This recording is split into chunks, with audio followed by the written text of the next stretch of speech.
জাকির নায়েক কে শুনুন, এ কোনো মজহাবের লোক নয়, এ কোনো তরিকার লোক নয়, এর কোনো পীর নেই। শরিয়াত বলছে যার পীর নেই তার পীর হলো শয়তান। জাকির নায়েকের পীর হলো শয়তান। এই জাকির নায়েক কিছু দালাল ফিট করে রেখেছে শিখেদের ভিতর থেকে, অমুসলিম হিন্দুদের ভিতর থেকে।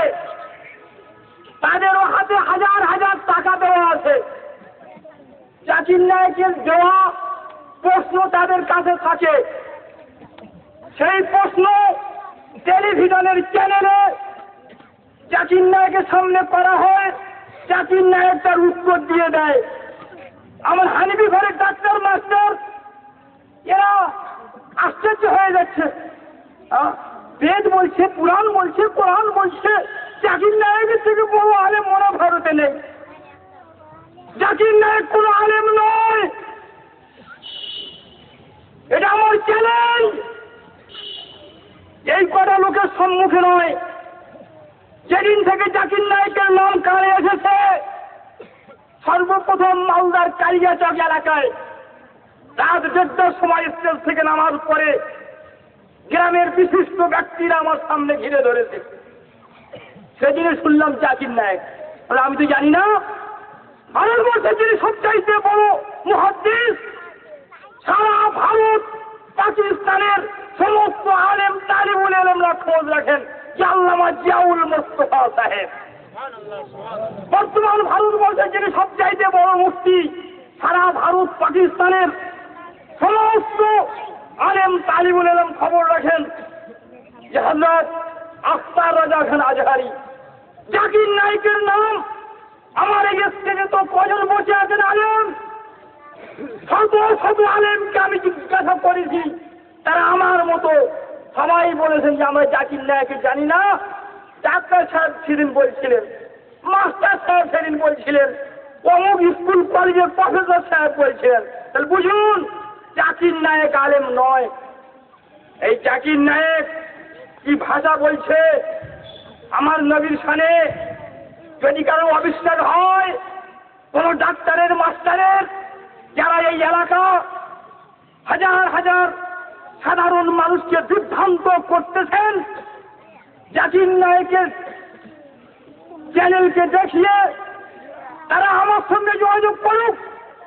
জাকির नायक बोलছে इस जमाना में हमारे लिए मोहम्मद सल्लल्लाहु अलैहि वसल्लम को भी मानना हराम है। आज की तारीख में हम मोहम्मद सल्लल्लाहु अलैहि वसल्लम से भी नहीं मान सकते। बाकी लोग को तो छोड़ो, संत और बाकी बाबा लोग को छोड़ो, मोहम्मद सल्लल्लाहु अलैहि वसल्लम को भी मानना हमारे लिए हराम है।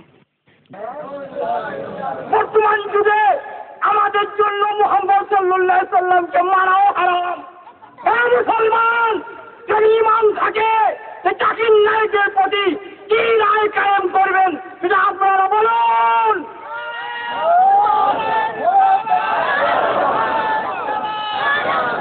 জাকির নায়েক কাফের বলে ফতোয়া দিয়েছেন, গোমরাহ বলে ফতোয়া দিয়েছেন, खोज रखें।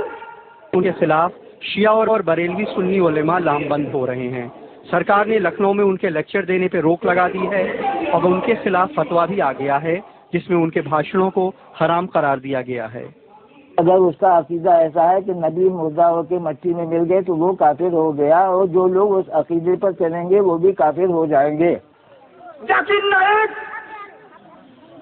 নয়, গুমরাহির নায়ক। তওবা করা উচিত যারা জাকির নায়েকের পিছনে পড়ে গেছে, তারা আসুক আমার বাড়িতে। আমিও ক্যাসেট ফিট করে টেলিভিশন খুলে দিয়ে কম্পিউটার খুলে দিয়ে জাকির নায়েকের ভাষণ শুনিয়ে দিই। সেই ভাষণে যদি এই কথা না থাকে তো উপযুক্ত শাস্তি নেব, আর যদি থাকে আমি মুসলমানদের কাছে দাবি করব, বিশেষ করে হানাফিদের কাছে দাবি করব, যারা পীরপন্থী তাদের কাছে দাবি করব যে জাকির নায়েক একজন বেঈমান, কাফের কাফের।